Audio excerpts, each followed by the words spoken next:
Bonjour, on va voir aujourd'hui c'est quoi la proposition. C'est un groupe de mots organisés autour d'un verbe, le plus souvent conjugué. Une phrase est simple si elle est composée d'une seule proposition. Voyons premièrement un exemple de la phrase simple. Il pleut. Elle est formée du verbe pleut, c'est le verbe pleuvoir. Il a comme sujet le pronom il, un seul verbe avec son sujet, donc c'est une seule proposition et ça forme la phrase simple. Une phrase complexe est formée au moins de deux propositions. Voyons ensemble un exemple. Regardez maintenant cette phrase. Il pleut et il fait froid. Il y a dans cette phrase deux verbes, le verbe pleut et le verbe fait. Le verbe pleut a comme sujet il, ça forme un ensemble, il pleut, alors c'est une proposition. Et le deuxième ensemble c'est il fait froid, c'est une deuxième proposition. Une phrase formée de deux ou plusieurs propositions, c'est une phrase complexe. Voyons maintenant les natures des propositions.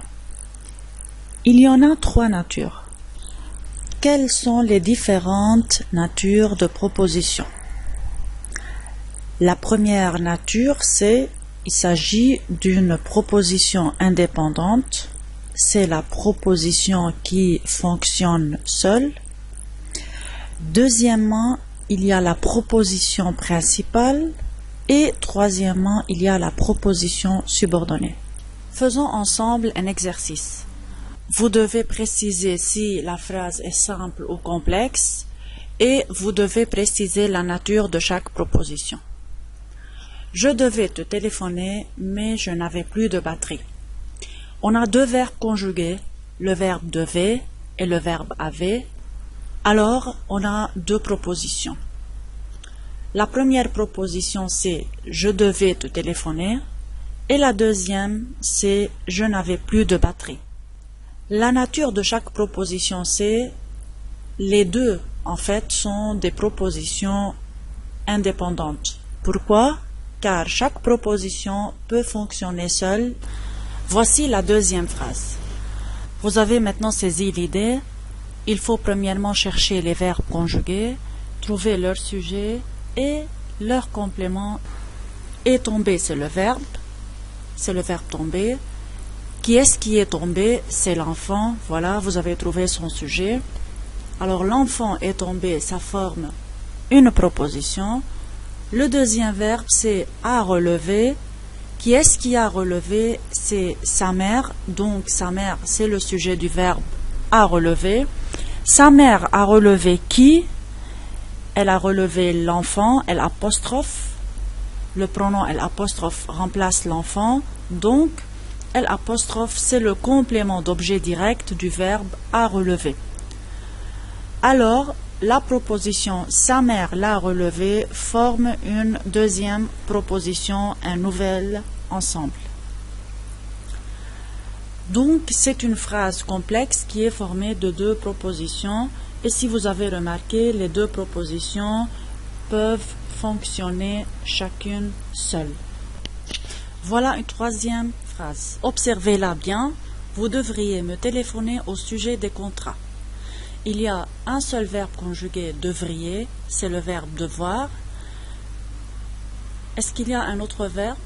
Non, on ne trouve pas d'autres verbes conjugués. Il y a le verbe téléphoner qui est à l'infinitif et qui n'a pas de sujet propre à lui, alors il ne forme pas une proposition. C'est donc une proposition indépendante et c'est une phrase simple. Une nouvelle phrase. Il est tard, je vais me coucher car je suis fatigué. Il y a le verbe est, c'est le verbe être. Il y a le verbe vais, c'est le verbe aller au présent. Et il y a le verbe suis, c'est le verbe être aussi au présent. On a trois verbes conjugués, donc il y a trois propositions dans cette phrase. Il est tard, c'est la première proposition. Elle est indépendante car elle ne dépend pas d'une autre proposition. Je vais me coucher, c'est la deuxième proposition, aussi elle est indépendante.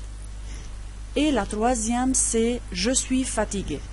Si vous avez remarqué, les deux premières propositions sont reliées par un point-virgule et les deux dernières propositions sont reliées par un signe de ponctuation, la virgule, et le mot de liaison car.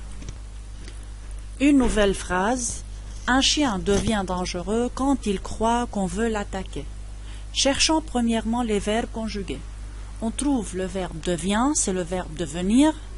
Le deuxième verbe, c'est croit, c'est le verbe croire. Et le troisième verbe, c'est veut, c'est le verbe vouloir. Le verbe attaquer est à l'infinitif et il n'a pas de sujet propre à lui, alors il ne forme pas de proposition. Comptons maintenant les propositions. On a trouvé 3 verbes conjugués, alors il y a 3 propositions. La première, c'est un chien devient dangereux, c'est une proposition. La deuxième, c'est quand il croit. Et la troisième, c'est qu'on veut l'attaquer. La nature de chaque proposition est quand il croit, c'est une proposition subordonnée. Elle est subordonnée car elle dépend d'une autre. Et elle commence par un mot subordonnant quand. La proposition qu'on veut l'attaquer, aussi c'est une proposition subordonnée car elle dépend d'une autre proposition. Elle ne peut pas fonctionner seule. J'ai commencé par trouver les subordonnés car c'est plus facile. Le mot subordonnant nous aide à trouver la proposition subordonnée.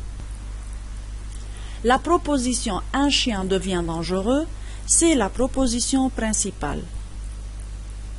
Pourquoi? Car il y a d'autres propositions qui dépendent d'elle.